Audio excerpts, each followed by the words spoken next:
Wave nature of light కాంతి తరంగ స్వభావం కంపించే ప్రతి వస్తువు ధ్వనిని ఉత్పత్తి చేస్తుంది. మృదంగాన్ని వేలతో కొట్టినప్పుడు శబ్దం వస్తుంది కదా, అదేవిధంగా ఒక విద్యుత్ ఆవేశం కంపించినప్పుడు విద్యుత్ అయస్కాంత తరంగాలు ఏర్పడతాయి.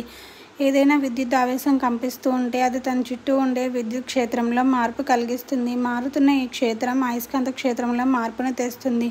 ప్రసార దిశకు లంబంగా ఒకదానితో ఒకటి లంబ దిశలో ఉండేలా విద్యుత్ అయస్కాంత క్షేత్రాలు ఏర్పడే ఈ ప్రక్రియ నిరంతరంగా కొనసాగుతుంది. మనం చూసే దృగ్గోచర కాంతి కూడా ఒక విద్యుత్ అయస్కాంత తరంగమే. అంతరాళంలో కాంతి 3×10⁸ మీటర్ సెకండ్ ఇన్వర్స్ వేగంతో ప్రయాణిస్తూ ఉంటుంది.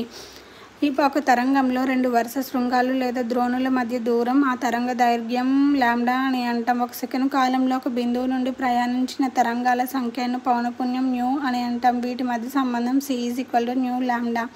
ఇది సార్వత్రిక సమీకరణం కావున అన్ని రకాల తరంగాలకు ఇది వర్తిస్తుంది.